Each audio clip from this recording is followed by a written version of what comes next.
Hello' students, আজি লৈছোঁ class 12 অৰ্থাৎ HS ছেকেণ্ড ইয়াৰৰ ফাইনেল এক্সামিনেশ্যনৰ বাবে আছামিছৰ কবিতাৰ কুৱেশ্যন আনচাৰ কৰুণোত্তম কবিতাটোৰ যিটো ডক্টৰ নিৰ্মল প্ৰভা বৰদলৈৰ দ্বাৰা ৰচিত ইয়াৰ সম্পূৰ্ণ কুৱেশ্যন আনচাৰ আলোচনা কৰিম। আৰু 2012 চনৰ পৰা 2025 বৰ্ষলৈ যিমানখিনি কুৱেশ্যন আহিছিল গোটেইকেইটা কুৱেশ্যন আলোচনা কৰিম। 1 নম্বৰ কুৱেশ্যন যে তলত দিয়া প্ৰশ্ন কৰুণোত্তম কবিতাটোৰ লেখিকা কোন বা কবি কোন? ডক্টৰ নিৰ্মল প্ৰভা বৰদলৈ। 2 নম্বৰ আছে ডক্টৰ নিৰ্মল প্ৰভা বৰদলৈৰ কিমান চনত জন্মগ্ৰহণ কৰিছিল? ডক্টৰ নিৰ্মল প্ৰভা বৰদলৈৰ 1933 চনত শিৱসাগৰত জন্ম হৈছিল। তাৰপিছত আছে এইটো নালাগে, 3 নম্বৰ কুৱেশ্যনটো নালাগে, এইটো নাহে। তাৰপিছতো চাই যোৱা 4 নম্বৰৰ পৰা যে 4 নম্বৰ ক নম্বৰ 1 নিৰ্মল প্ৰভা বৰদলৈৰ প্ৰথম কবিতা পুথিখনৰ নাম কি? এইটো হ'ব বন ফৰিঙৰ ৰং। তোমালোকে সম্পূৰ্ণ বাক্যত লিখিবা। নিৰ্মল প্ৰভা বৰদলৈয়ে কোনখন পুথিৰ বাবে সাহিত্য একাডেমী বঁটা লাভ কৰিছিল? অকাডেমী বঁটা। 1983 চনত সুদীৰ্ঘ দিন আৰু ঋতুৰ বাবে তেওঁ সাহিত্য একাডেমী বঁটা লাভ কৰিছিল। কৰুণোত্তম কবিতাটোৰ কোনখন কবিতা পুথিত সংকলিত হৈছে? কৰুণোত্তম নামৰ কবিতাটিৰ বৰদলৈৰ দিনৰ পাছত দিন নামৰ কাব্য পুথিখনত সংকলিত হৈছে। কৰুণোত্তম কোন শ্ৰেণীৰ কবিতা? কৰুণোত্তম কবিতাটো লোকজীৱনৰ আধাৰত ৰচিত এটি আধুনিক শ্ৰেণীৰ কবিতা। নিৰ্মল প্ৰভা বৰদলৈৰ 3খন কবিতা পুথিৰ নাম লিখা। 2020 চনত আহিছে দিনৰ পাছত দিন, সমীপেশু, সুদীৰ্ঘ দিন আৰু ঋতু। ডক্টৰ নিৰ্মল প্ৰভা বৰদলৈৰ 2খন গীতৰ পুথিৰ নাম লিখা। সোণবৰণীয়া আই আৰু জুৰীয়া মাত। তাৰপিছত আছে নিৰ্মল প্ৰভা বৰদলৈৰ গৱেষণামূলক 3খন গ্ৰন্থৰ নাম লিখা। দেৱী, শিৱ আৰু সূৰ্য। তাৰপিছত আছে কৰুণোত্তম আৰু সুভা শব্দ দুটাৰ অৰ্থ কি? কৰুণোত্তম শব্দ হৈছে অতি দুখজনক বা চৰম বেদনাদায়ক আৰু সুভা শব্দৰ অৰ্থ হৈছে ভাল গোন্ধ বা সুগন্ধ।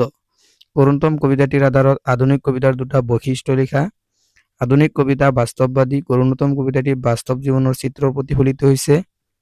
ব্যক্তিৰ অন্তৰ্জগতৰ উপলব্ধি প্ৰকাশ। আধুনিক কবিতাৰ অন্যতম বৈশিষ্ট্য কৰুণোত্তম কবিতাটিত কবিৰ অন্তৰ্জগতৰ উপলব্ধি প্ৰকাশ পাইছে। পিছত বহল প্ৰশ্ন উত্তৰ। তাৰপিছতটো আছে কৰুণোত্তম কবিতাটিৰ আধাৰত নামাকৰণ তাৎপৰ্য বিশ্লেষণ কৰা নাইবা কৰুণোত্তম কবিতাটিৰ কবিৰ অন্তৰ্জগতৰ গভীৰ দুখবোধ কেনেদৰে প্ৰকাশ পাইছে বিচাৰ কৰা, অথবা কৰুণোত্তম কবিতাটিৰ সাৰাংশ লিখা। এইটো এটা লিখিলেই গোটেইকেইটা পোৱা যাব। সেম এনসাৰ, 3টা কুৱেশ্যনৰ এটা এনসাৰ। যুদ্ধোত্তৰ যুগৰ তথা 30 দশকৰ অসমীয়া আধুনিক কবিতাৰ অদ্বিতীয় তথা সৰ্বশ্ৰেষ্ঠ মহিলা কবি ডক্টৰ নিৰ্মল প্ৰভা বৰদলৈৰ দ্বাৰা ৰচিত কৰুণোত্তম নামৰ কবিতাটি লোকজীৱনৰ আধাৰত ৰচিত এটি আধুনিক শ্ৰেণীৰ কবিতা। কবিতাটিৰ শিৰোনামটিৰ জৰিয়তে ইয়াৰ বিষয়বস্তু সুন্দৰকৈ ইংগিত পোৱা যায় আৰু কবিৰ অন্তৰত উপজাত গভীৰ দুখবোধ। কবিৰ পিতৃ কৃষি কৰ্মৰে জীৱিকা নিৰ্বাহ কৰিছিল।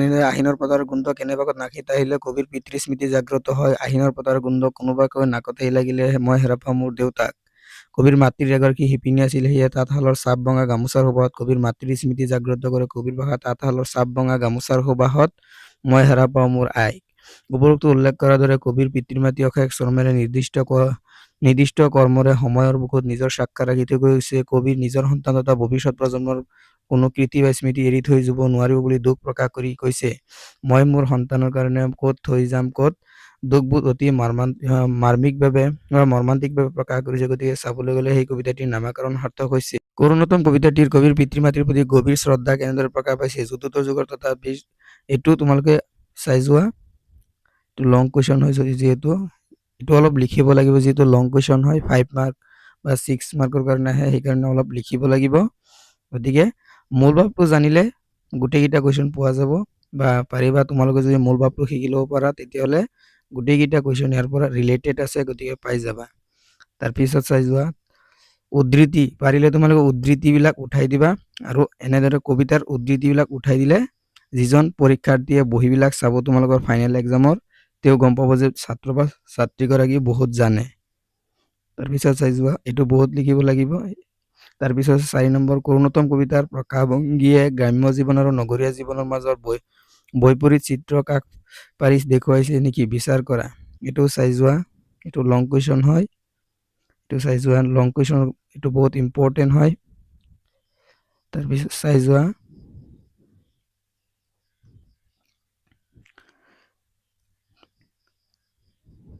এইটো মূল ভাৱটো জানিলেই হ'ব, অৰ্থাৎ হেডলাইনটো জানিব লাগিব আমি, তেতিয়াহে যিকোনো কুৱেশ্যন আনচাৰ কৰিবলৈ সহজ হৈ পৰিব। এইটো কথা এটাই বাৰে বাৰে এটাই ৰিপিট হৈ থাকিব, গতিকে মূল ভাৱটো জানিলেই হ'ব।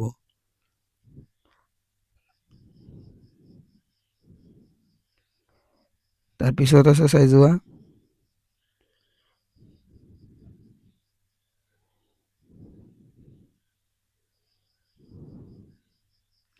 লং কুৱেশ্যন হয় যিহেতু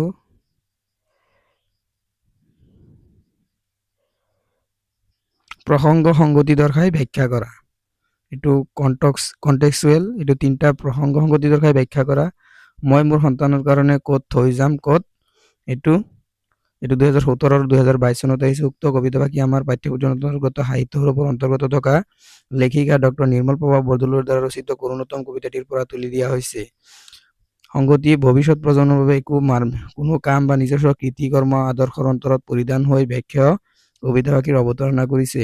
কবিৰ পিতৃ মাতৃৰ নিজস্ব কৰ্ম আদৰ্শৰ সময়ৰ বুকুত সাক্ষৰ ৰাখি থৈ গৈছে। কবিৰ পিতৃ এগৰাকী কৃষক আছিল আৰু মাতৃ এগৰাকী শিপিনী আছিল। কৰ্ম আদৰ্শৰ পিতৃৰ সন্তান বা ভৱিষ্যত প্ৰজন্মৰ মনত নিজৰ অস্তিত্ব জিলিকাই ৰাখিব পাৰিছে। কবিৰ পিতৃ মাতৃৰ লেখীয়া কবিয়ে নিজৰ সন্তান তথা ভৱিষ্যত প্ৰজন্মৰ বাবে কোনো স্মৃতি বা কৃতি এৰি থৈ যাব নোৱাৰিব বুলি অন্তৰত উপজা গভীৰ দুখবোধ উক্ত কবিতাফাঁকিৰ যোগেদি অৱতাৰণা কৰিছে। তাৰ পিছৰটো আছে আহিনৰ পথাৰ গোন্ধ কবিয়ে কাৰ কোমলতাৰ কাৰ স্মৃতি বিচাৰি পায়। আহিনৰ পথাৰ গোন্ধ কেনেবাকৈ নাকতাই লাগিলে কবিয়ে সেই পথাৰ গোন্ধত কবিয়ে তেওঁৰ পিতৃৰ স্মৃতি জাগ্ৰত কৰে, কাৰণ তেওঁৰ পিতৃ এগৰাকী কৃষক আছিল। কৰুণোত্তম কবিতাটিৰ কবিৰ মনত মাতৃৰ স্মৃতি কিহে জাগ্ৰত কৰে? তাঁতশালৰ চাপ ভঙা গামোচাৰ শোভাই কবিৰ মনত তেওঁৰ মাতৃৰ স্মৃতি জাগ্ৰত কৰে, কাৰণ তেওঁৰ মাতৃ এগৰাকী শিপিনী আছিল। 2 মাৰ্কৰ কাৰণে হয় এইটো। তাৰ পিছত আছে কৰুণোত্তম কবিতাটিৰ আধাৰ ভাৱ আধুনিক নে? হয়, আধুনিক এইটো। তাৰ পিছত চাই যোৱা। গতিকে এইখিনি আছিল আজিৰ ভিডিঅ'ৰ মূল বিষয়বস্তু। যিসকলে এইটো চেনেলত নতুনকৈ আহিছে চেনেলটো